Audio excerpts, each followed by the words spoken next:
What's up everybody, my name is Danon and welcome to Ahnestly. Today we are checking out what you guys have asked for, the ErgoChair Pro Plus from Autonomous. This is the one in blue and the fabric comes in multiple colors, but it also comes without the fabric, which if you guys decide to pick up this chair, that's gonna be the one I recommend. More on that in a little bit. But I decided to up the ante. In addition to Autonomous's ErgoChair Pro Plus, I'm also gonna be reviewing the SmartDesk Pro, which is their premium standing desk. And the tabletop that you see here is not from Autonomous. This is from a shop called Marco Polo Woodworks, who sent this custom walnut desktop over. And can I just say, guys, that this is now by far my favorite piece of furniture in the house. It is absolutely gorgeous. The workmanship is beautiful, and the way that the light hits this desk makes it change colors 3 times, 4 times a day. And every time my wife and I walk by, because this room is open, we just stop and stare because it's just that beautiful. It's not, this setup is not cheap, but it's my forever furniture. You buy one standing desk and you're done. You buy one tabletop and you're done. So because of that, this is an investment for me. However, I have a lot of coupon codes. If you guys want to pick up anything from Autonomous,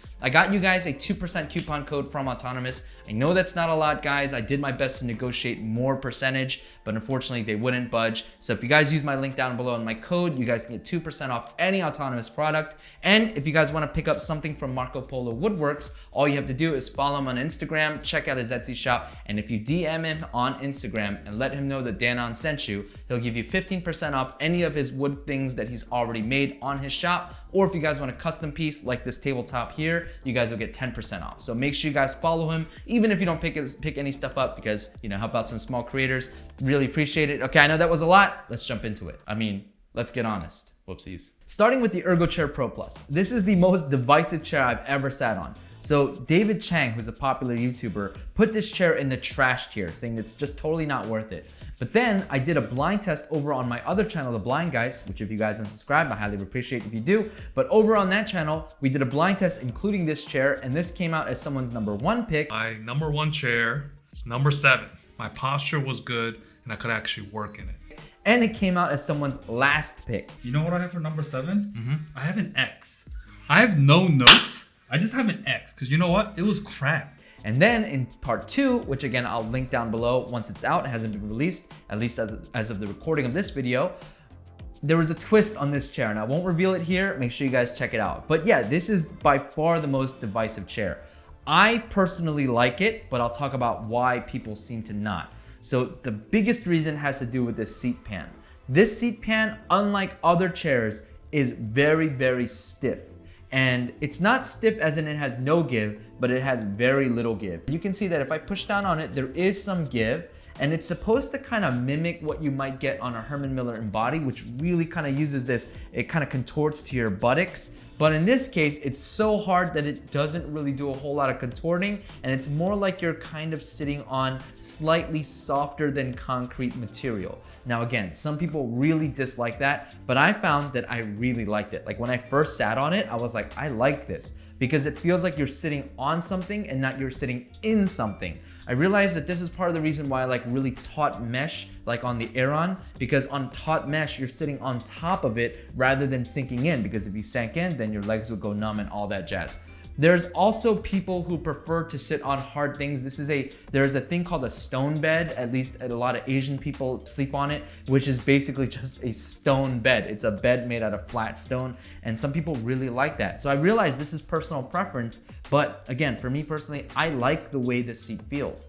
The other reason why people don't like it is because of this back. So as you can see, there is no hardcore lumbar support like you would see on other chairs. Instead, you get this very flexible material in the back, and there is nothing here kind of pressing into your lumbar. Now, if you are somebody who needs super aggressive lumbar, this chair might not be for you. However, what it does have going for it, and I'll show you when I sit in it, is that first of all, the seat goes higher than on almost any chair I've ever sat on that's a regular office chair. I am 5'6", and as you can see, the back goes all the way up almost past my neck. And so it goes to the point where it's really high, and instead of offering you kind of lumbar that forces you to sit like this, what it's doing is it envelops and it grabs and it cuddles your entire back.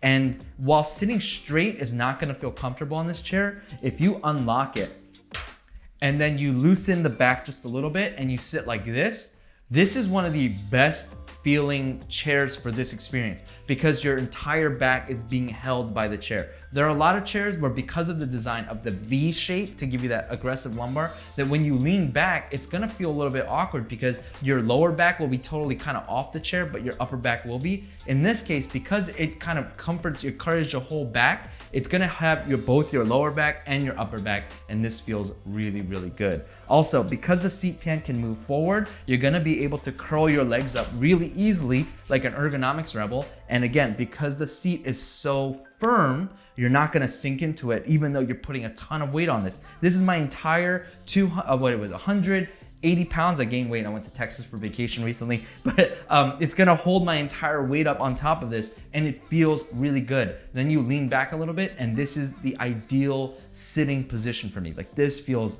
great right now. So yeah, that's kind of my overall impressions about the chair. There is a huge con, which is gonna be the price tag, especially for the simplicity, but let's break it down going from the bottom to top. All right, so starting with the legs.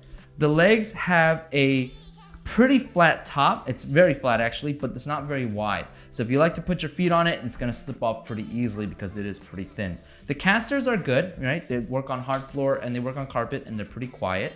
And then moving up to the features on the bottom here. So on the left side, you're gonna have the tilt lock. So if I go ahead and push it down, it's gonna lock it so that I can't tilt back. And then if I loosen it, I'm gonna be able to lean back just fine.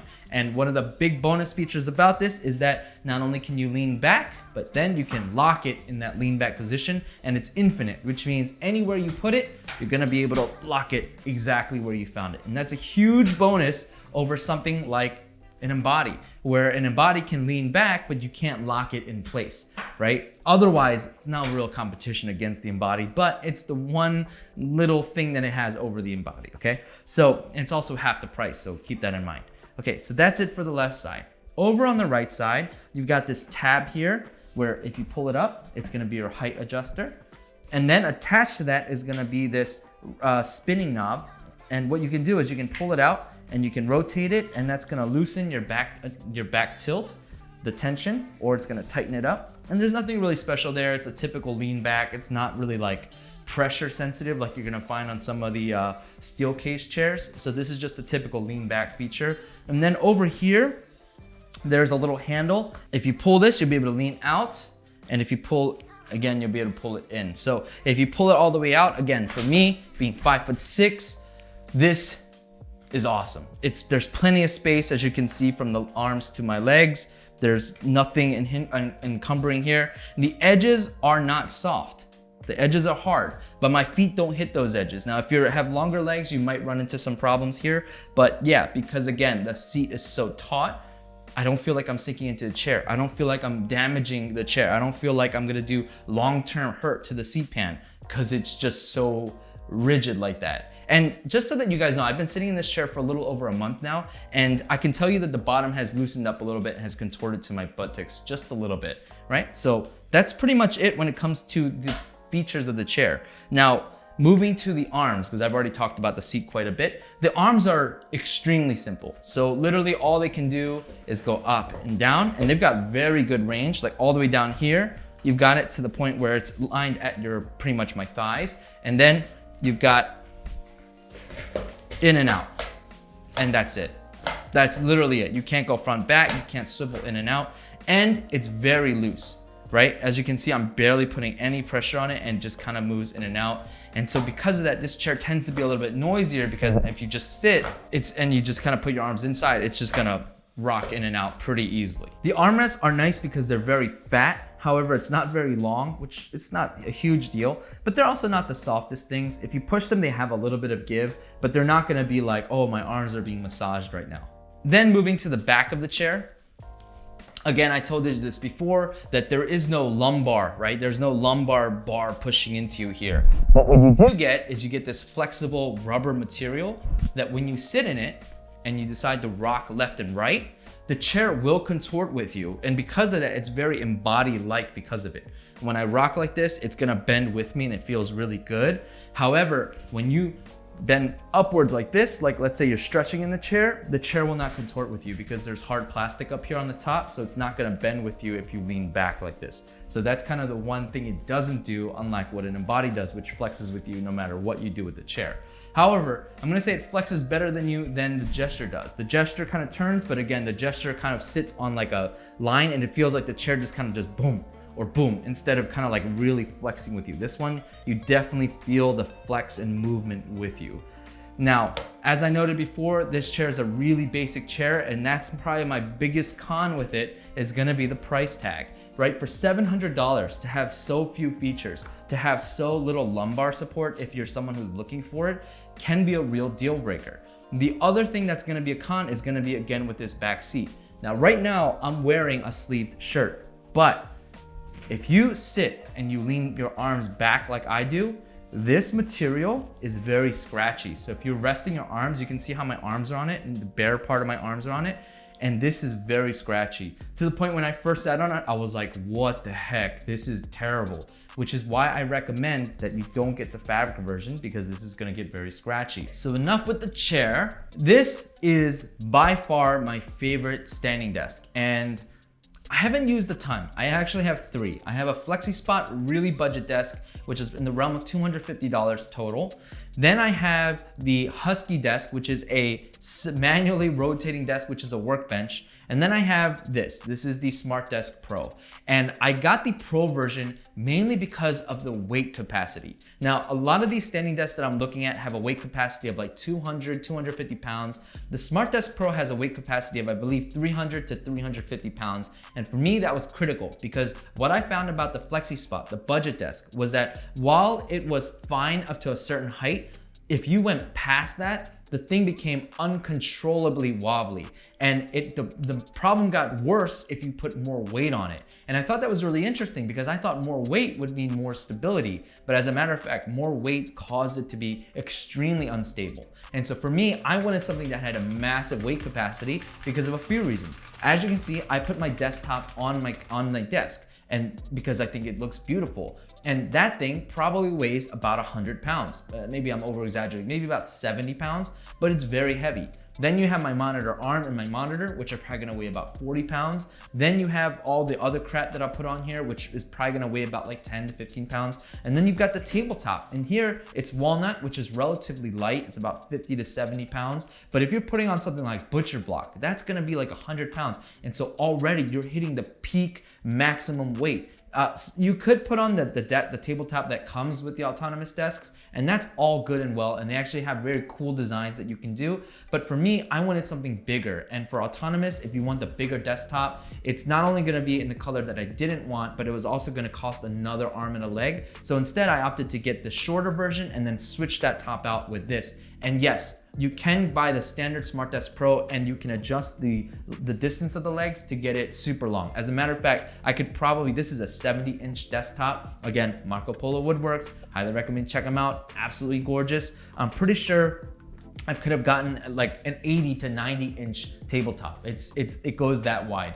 The adjustments are pretty simple. Here you've got the control panel, and I love this because on here you can see the numbers here. So I believe at the lowest height it's 26 inches, which as you can see, let me go ahead and pull up my chair here so you can see just how short that is. That even for me, 5'6", this would be way too short. So if you're someone who's even shorter than me, that distance is gonna be perfect for you. Like this is where my arms would sit normally. Look where it is in relation to my desk. You can see that I'm pretty far off. So actually, my ideal height is, and you can see the numbers here, is 27.1. This would kind of be where my arms are at here. And then my standing height would be somewhere in the realm of, I think, like 40 something. And again, being 5'6". And then you could get it to go the highest height. Oops, well, I gotta move this out of the way. Now, I would never do this, but the highest height is 51.6 inches. I realize it's totally out of screen right now, but all the way from 27 inches all the way to 51.6, it's solid, right? It's super steady. And this is what I meant by I wanted something that's gonna be an end game table for me, right? It's not that I wanted to buy a budget one. It's that once you get one, you're pretty much done. You're never gonna buy one again. And because of that, I wanted to have a higher quality one that was gonna be able to handle any weight I put on top of it. Now, again, it's a pretty simple desk. It didn't come with any accessories like cable management or anything, but I was able to do some fairly decent cable managing. I think this looks okay. It's not the best, but I was able to do all that for like just an additional 30 bucks off of stuff off of Amazon. I'll do a sound test in just a minute, and it goes up really quickly. So again, this is at the, let me get to the lowest height here. So we'll go ahead and do a test for how fast it is, as well as for how loud it is.